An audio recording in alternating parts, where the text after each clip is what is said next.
Bíblias, lá em Tiago, nosso irmão Camagada, Tiago, capítulo 3. Meus irmãos, não sejais muitos de vós mestres, sabendo que recebemos um juízo mais severo. Todos tropeçamos em muitas coisas. Se alguém não tropeça em palavras, esse homem é perfeito e capaz de refrear todo o corpo. Ora, quando colocamos freios na boca dos cavalos para que nos obedeçam, conseguimos dirigir todo o seu corpo. Você também, veja também os navios que, sendo tão grandes e levados por impetuosos ventos, com um pequeno leme se volta para onde queira o impulso do timoneiro. Assim também é a língua, um pequeno membro, e se gaba de grandes coisas. Vede quão grande bosque um tão pequeno fogo incendeia. Hoje o Tiago está pegando pesado no nosso contínuo estudo de uma geração de atitude. A gente está estudando sobre o livro de Tiago, e Tiago hoje está falando o seguinte para nós: controle a sua língua. Quem já falou que não devia? Gente, eu acho que hoje foi um dia que eu mais falei do que fiquei calado. 2 copinhos de água aqui é pouco. A gente fala muito, não fala? Mulher geralmente fala até bem mais, né, do que deveria. Mas tem mulher calada, né, Aninha? E ele fala bastante. Não? Mas acontece. A gente conhece muitos homens falantes e mulheres quietas. Mas a Bíblia compara a nossa língua como um fogo que incendeia uma floresta inteira. E aí a gente para pensar, palavras mal colocadas, às vezes sai uma palavra mal colocada, palavra mal intencionada, ou às vezes uma palavra com segundas intenções, tudo gera estrago, não gera? Às vezes você não fala algo indecente, mas você sugeriu algo indecente com aquilo que você falou. Você fez o outro pecar e pecou junto com ele. Porque vocês dois pensaram na besteira. As palavras podem causar o mesmo incêndio que uma fagulhinha bem pequenininha.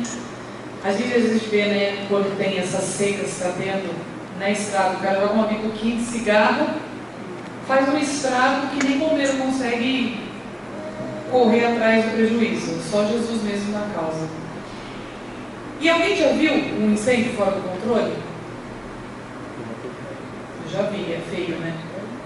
Eu fico pensando, principalmente quando em São Paulo, aquelas favelas, das casinhas de papel. Eu já visitei uma irmã aqui em Campinas. Eu não sei o nome daquele bairro, faz muito tempo. Ah, não foi em Campinas não, eu morava em Santos, ó. Morava em Santos, minha mãe fazia visitas na igreja e a gente foi visitar uma irmã. Ela morava em cima de um córrego em Santos, assim. Em Santos tem bastante canal, né? E ela morava numa casinha de papel mesmo. Igual a musiquinha, numa casinha de papel. E era triste ver a situação. E eu fico pensando em São Paulo, como é que deve ser essas favelas que os caras constroem mesmo, com um monte de papelão, um monte de papel, de repente pega fogo. Cara, papel para pegar fogo, você pegar uma folha assim, clicar embaixo, o fogo já está na metade da folha. É questão de segundos. Se estiver ventando, piorou. Aí o estrago já era. E aí quando pega fogo, o que acontece? Você perde bens, perde tudo, né? Documento, roupa, móveis. É aquilo que a gente vê na televisão. A galera fica com a mão abanando. Já era. E tem muito cristão, gente, que moram nessa situação e são abençoados, e em volta deles abençoam outros. Mas aqui eu estou dando um exemplo do fogo, né? A destruição que ele causa. E hoje nós vamos conhecer um homem na Bíblia chamado Jefté. Alguém já ouviu falar? Jefté foi um juiz em Israel, foi o 9º juiz, e nós vamos ler hoje sobre a história dele. O que aconteceu quando ele abriu a boca na hora que não devia? Vamos lá, Juízes, nós vamos abrir a Bíblia em Juízes, no capítulo 11. Jefté é um homem que tem muito a nos ensinar, e nós vamos aprender um pouquinho dele e sobre essa sua esperteza de falar sem pensar. Uma pessoa muito esperta, como tantas outras inteligentes no nosso meio e que convivem com a gente, inclusive nós mesmas. que convivemos com essa esperteza que às vezes falamos sem pensar. Às vezes uma brincadeirinha causa uma confusão, e é aquela tal frase, até se explicar que focinho de porco na tomada, você já brigou, já deu confusão, já virou um negócio feio. Então vamos lá, como nós vamos ler do 29 até o 40... Então o Espírito do Senhor dominou Jefté, e ele atravessou Gileade e Manassés e voltou para Mispa, em Gileade. Dali foi para Amon, e prometeu ao Senhor o seguinte: se fizeres com que eu vença os amonitas, eu queimarei em sacrifício aquele que sair em primeiro da minha casa para me encontrar quando eu voltar da guerra. Eu o oferecerei em sacrifício a ti. Então Jefté atravessou o rio para lutar contra os amonitas, e o Senhor lhe deu a vitória. Ele derrotou os amonitas desde Aroer e até perto de Minite, 20 cidades ao todo, e continuou até Abel-Queramim. Houve uma grande matança, e os israelitas derrotaram os amonitas. Quando Jefté voltou para sua casa em Mispa, a sua filha saiu ao seu encontro, dançando e tocando pandeiro. Era filha única, ele não tinha mais nenhuma filha ou filho. Quando Jefté a viu, ficou desesperado, rasgou as suas roupas e disse: ah, minha filha, você está partindo o meu coração. Por que tem que ser você quem me vai fazer sofrer? Eu fiz uma promessa a Deus, o Senhor, e não posso voltar atrás. Ela respondeu: se o Senhor fez uma promessa ao Senhor Deus, faça de mim o que prometeu, pois o Senhor Deus deixou que o Senhor se vingasse dos nossos inimigos, os amonitas. E continuou: só peço uma coisa, deixe que eu vá com as minhas amigas pelos montes e chore durante 2 meses, porque nunca chegarei a ser mãe. E o pai deixou que ela fosse por 2 meses. Então ela e suas amigas saíram pelas montanhas chorando, porque ela nunca chegaria a ser mãe. Depois de 2 meses, ela voltou para o pai, e ele fez o que havia prometido a Deus. Assim ela morreu virgem. Daí veio o costume de as mulheres israelitas saírem durante 4 dias todos os anos para chorar pela filha de Jefté, hoje gileadita. Eu peguei a história, né, mais ou menos, mas eu vou explicar. Bem, mais ou menos um período aí de 350 anos entre o falecimento de Josué. Quem lembra de Josué? Né? Josué está em Jericó, derrubou o muro, pá. E o reinado de Saul, que foi o sogro mau de Davi. Nesse período aí, foi mais ou menos 350 anos aproximadamente. Nessa época, até Saul se tornar rei, o povo de Israel viveu um período de juízes. Então, quem governava o povo de Israel eram os juízes. Deus mostrava ou levantava alguém que dirigia o povo, governava, sendo um juiz ali na terra. Tchau, Pedro. E Jefté foi o 9º juiz ali em Israel que foi levantado. E a história de Jefté é bem interessante.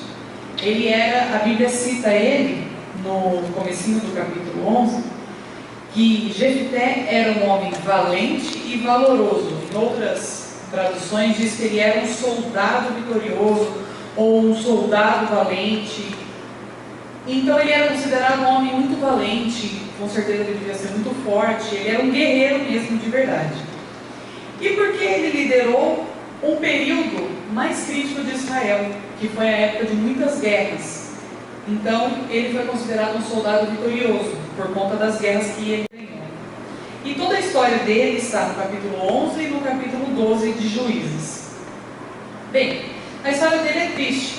Infelizmente seu pai teve ele com uma prostituta, e por conta disso, quando seu pai faleceu, os outros irmãos expulsaram ele de casa, falaram: vaza, cara, minha herança você não vai pegar, você não é filho de nossa mãe não, tchau, some daqui, você é filho de qualquer uma.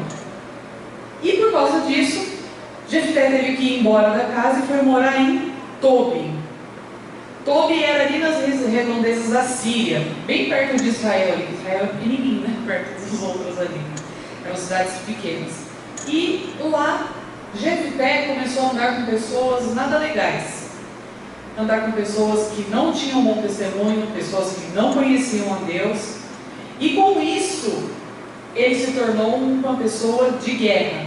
Ele aprendeu a ser valente com essas pessoas.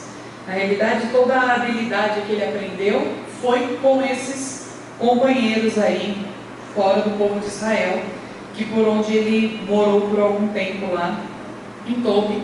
E a sua fama como ótimo guerreiro, um cara valente, que não tinha medo de nada e que estava disposto a enfrentar qualquer um, chegou em Israel. E foi justo nesse período em que Israel estava passando por um momento de dificuldades de muitas guerras.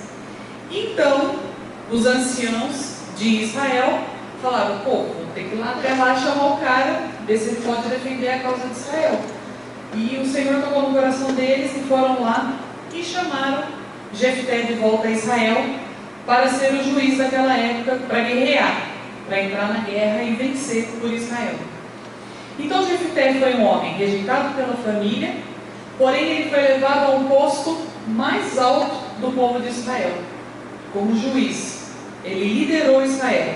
Ele era um ótimo guerreiro, foi considerado um homem muito valente, um excelente líder. Ele conseguiu treinar todos os homens de Israel para entrar com ele na guerra. Só que infelizmente ele tinha uma péssima administração no que ele falava. Ele era um homem de palavras duras, ele era um homem que não tinha controle sobre a sua língua. E infelizmente Jefté foi um vitorioso derrotado.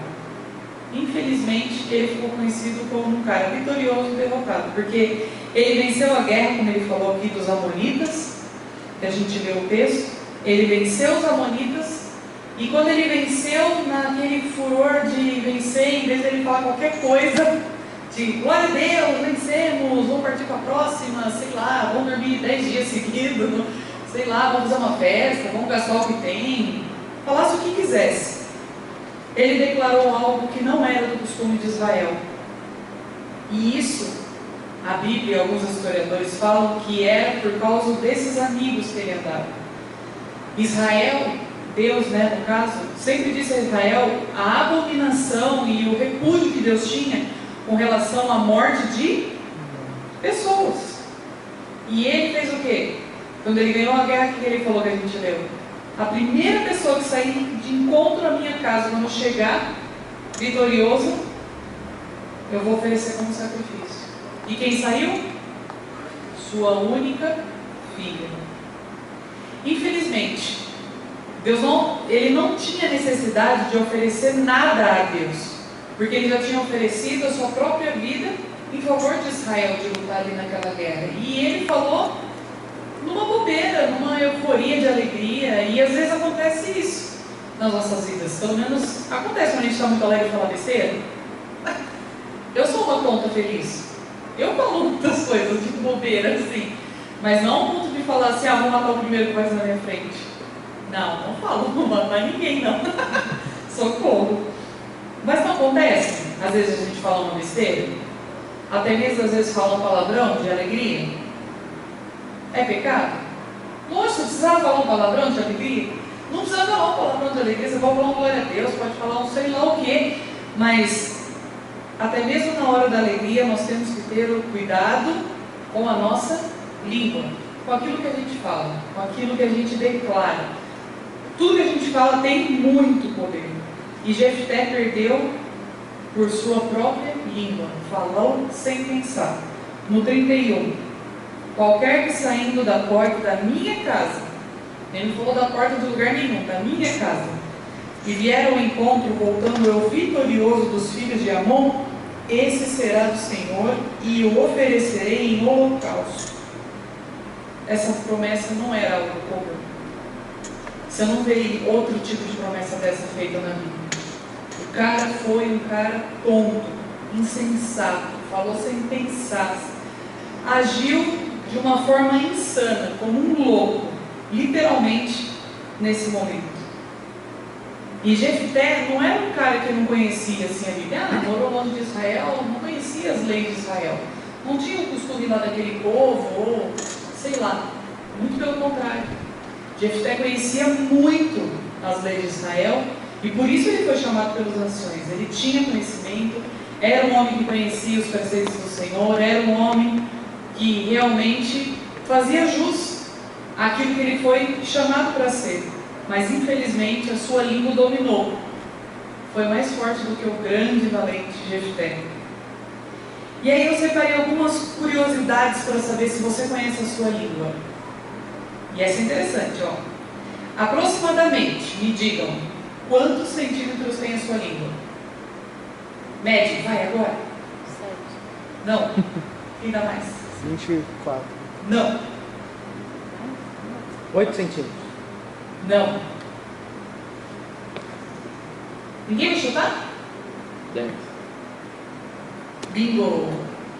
10 centímetros tem a nossa língua aproximadamente, tá? Uns tem mais, 14 quilos. Quem já não fez isso? É verdade. Outra curiosidade, vamos lá. A língua é a única parte do corpo que tem sensores no paladar. E esses sensores são chamados de papilas gustativas. Me responda, quantas papilas gustativas contém a nossa língua? Umas 215. Putz, muito mais. Não, nem tanto. Vamos lá, ó. 1.000, 3.000 ou 5.000? 3.000. 3.000 papilas gustativas. É muita coisa, né? Deve ser minúsculo, com certeza. Pensa em 10 centímetros de língua. Outra, vamos lá, verdadeiro ou falso? É o músculo mais forte do corpo e o mais flexível. Todos concordam? Verdade. Outro, é a parte do corpo que mais demora para cicatrizar. É falso. É a parte do corpo que cicatriza mais rápido por causa justamente da saliva. Esse era falso. As mulheres têm a língua mais curta que o homem.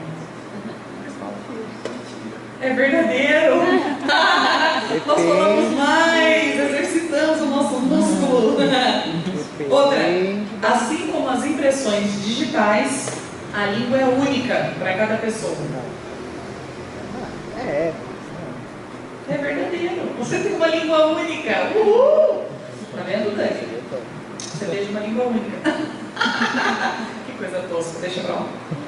Mas essa foi só pra gente descontrair aí sobre a nossa língua. E tinha muitas outras curiosidades que eu queria colocar, mas ia ficar muito engraçado.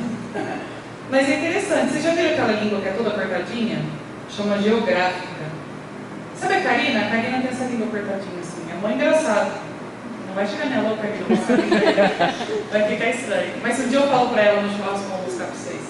É mó da hora, tudo apertadinho assim. Mas tem vários tipos de línguas. Se vocês colocarem no Google, tem fotos lá, é muito engraçado assim, a curiosidade da nossa língua. E ela é única. Você tem uma língua única. Então quem é a única pessoa para cuidar dela? Você. Você pode exercitar ela para o bem ou para o mal. E Tiago usa 3 exemplos no texto que a gente tem. Vamos lá voltar no nosso amigo Tiago. O Jefté, coitado, já pisou na bola, no tomate, perdeu a vida. A única língua. E aí Tiago, quando fala da língua e nos exorta para a gente cuidar bem e tal, ele dá 3 exemplos muito interessantes, que quando a língua não é controlada, ela vira uma arma mortal, letal, o que vocês quiserem. O primeiro exemplo que ele nos deu. Isso, o freio do cavalo. Cara, como é interessante, né? Um negocinho assim, um ferrinho que coloca aqui e aí puxa para a direita, ele vai. Puxa para a esquerda, ele vai. Você acha que dói? Dói. Ou coloca um negócio no seu boca e começa a puxar para TV. Aparelho. Quantos já usaram aparelho? Isso dói quando gruda aqui do lado. Ah, Jesus, Vitória, dá até bolinhas de emoção. Não é fácil não. E o freio do cavalo garante o quê? Total controle do animal. Você colocou o freio na boca dele, você corre, você anda devagar, você troca, você pula, você, sei lá, você até cai de cima dele. Você faz tudo, mas você controla o animal, né? Fica um animal controlado. Um pequeno freio num animal tão grande que é o cavalo. Outro exemplo que o Tiago dá, o leme do navio. Olha, eu tive experiência esse ano, graças a Deus, de estar num bicho bem grande, num naviozão de cruzeiro, a gente viu isso para todo mundo, os casais que querem casar. É muito lindo, maravilhoso, e os casados também, é top. E não é tão caro, mais barato que o Nordeste. E aí o que acontece? Se você vê o tamanho do bicho, do navio, é muito grande. Você não precisa nem entrar dentro dele. Ou um dia que você estiver em Santos passeando lá na praia e tal, vai dar uma passeadinha no porto. Qualquer um pode entrar naquela região lá e ir para visitar os navios. E é muito grande, eles são gigantescos, gigantescos mesmo. É muito enorme assim. E o leme é uma pecinha bem pequenininha que vira o navio para lá, vira o navio para cá e fica naquele timão, né? Timão, poderoso Pumba. timão. O timoneiro lá do capitão. E Tiago dá esse exemplo. Um pequeno objeto dentro de um navio gigante consegue ter o controle, dirige e conduz o navio para onde quer chegar. E o terceiro exemplo é o fogo. Uma pequena fagulhinha que a gente estava falando, né? Incendeia uma floresta inteira. Quem já fez aquela experiência do espelho ou daquela da lupa no sol, na folha e tal? Na escola geralmente faz bastante isso, de brincar de fazer esse tipo de teste, né? E realmente pega fogo. Já pensou se olhar para o irmão, já pega fogo. E você falar então, aí já era. O dia que você acordou daquele jeito, então, nossa irmão, você já sai chutando com a língua. Você não precisa nem erguer o pé do chão. E aí, Jefté fez uma promessa impensada, desnecessária e falou no momento errado. E a Bíblia diz que quando nós fazemos um voto a Deus, temos que cumprir. A Bíblia nos chama de tolo se a gente não cumpre aquilo que a gente promete. E a palavra de um homem, ela é mais valiosa do que um talão de cheque, vai? Porque se você tiver um talão de cheque e não tiver palavra, você não vale nada. Às vezes o cara tem muito dinheiro, mas não tem caráter. De que adianta um homem sem caráter? E a nossa palavra é tudo, então nós temos que ter esse cuidado. E eu quero falar de uma mega decisão com vocês, para a gente pensar aí para o final do ano, para virarmos esse ano de 2015 controlando a nossa língua. Quando você for falar, pense em 3 perguntas apenas, se é necessário aquilo sair da sua boca. O que eu vou falar é verdade? Segundo, o que eu vou falar é necessário? E terceiro, a minha intenção é edificar a mim e a quem vai ouvir? Se não passar em nenhuma, aí você já nem abre a boca. Pensa em outra coisa, irmão. Pensa em flores, em campo, floresta, sei lá. Mas se passar em uma, você passa por parte para a outra. Aí se passar na segunda e não passar na terceira, você dá uma dispersada, assim, esqueci o que eu ia falar. Já aconteceu isso com você? Esqueci o que eu ia falar, pronto. Você foge. Mas se passar nas 3 perguntas, é verdade, é necessário e vai edificar, manda bala, irmão. E seja bênção. O problema é quando nós falamos o que não é necessário, na hora errada, ainda uma mentira deslavada, ou simplesmente você não vai edificar. Vai fofocar, vai fazer qualquer outra coisa, menos edificar. Então, é algo que nós precisamos pensar, porque não é porque convivemos na igreja, estamos aqui na igreja, né, todo domingo, estamos na célula aí toda semana, estamos firme e forte, levando nossos amigos para a célula, falando do amor de Jesus, vivendo o amor de Jesus, vivendo o milagre e tal, que um dia não vai sair algo da nossa boca que foi errado, no momento errado, na hora errada. Ou eu falo isso por mim mesmo. Eu sempre falo alguma coisa que não devia sair. Por quê? Porque eu não fiz as 3 perguntinhas, cara. Eu já quis falar. Então, quando a gente fala sem pensar, acontece um negócio desse. Às vezes eu olho para o Daniel e falo assim, nem precisa, não dá o sermão da montanha, não briga comigo, já foi, já falei, e agora?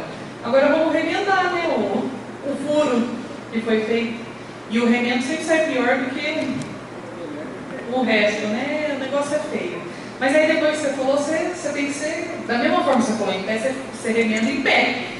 Você seja macho, né? Como dizem, né? Foi macho para falar em pé, você sustenta deitado. Mas você fala, ô irmão, desculpa aí, eu errei. me perdoa, falei que não devia. Às vezes você até falou uma verdade, mas foi uma verdade de uma forma errada. Um exemplo, isso já aconteceu muito comigo, hoje não acontece mais, né? Mas vocês têm irmãos, no caso do mesmo sexo, tá? Não o Fabinho e a Pana, porque se o Fabinho pegar uma blusinha da Pana, mas eu gosto tanto.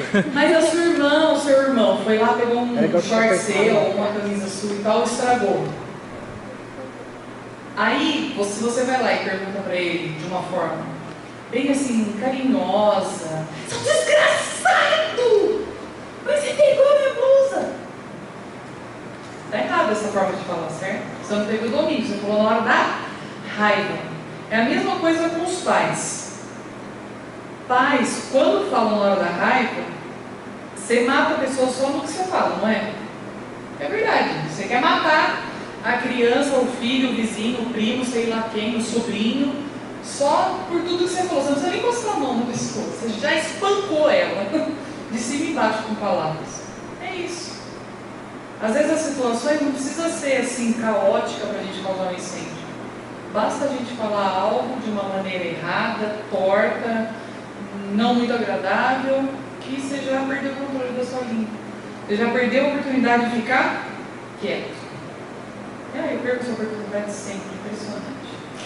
Mas glória a Deus, porque Deus nos capacita todos os dias, amém? E nos faz viver e pensar de novo que podemos errar. Mas de todas as vezes que errarmos, Deus está lá para nos ajudar a pensar. Não adianta errar e não fazer nada para mudar, né? Você tem que se arrepender e não pecar mais. É o que Jesus sempre fala, né? Vai e não pegue mais. Então precisamos parar para pensar aí para a gente guardar a nossa língua, para ela não ser cortada. Ela já é pequena, tem 10 centímetros. Tá bom? Vamos orar? Você ficou pensando. Ah, abriu a boca, colocou para fora, eu vi. Tô zoando, em casa vocês medem direitinho na frente do espelho. Eu não consigo colocar a língua no queixo, não sei quem consegue. Alguém consegue? Quem já fez esse teste? Olha lá, sério? No nariz? Jesus, Vitória. Eu consigo colocar, só que daí não vai dar pra pôr de volta. Essa é muito boa. Você coloca a língua, mas não volta, nunca mais. Dá extensão, cortar, né? extensão muscular. Não, você corta. Amém? Vamos orar? Vamos ficar aí, então.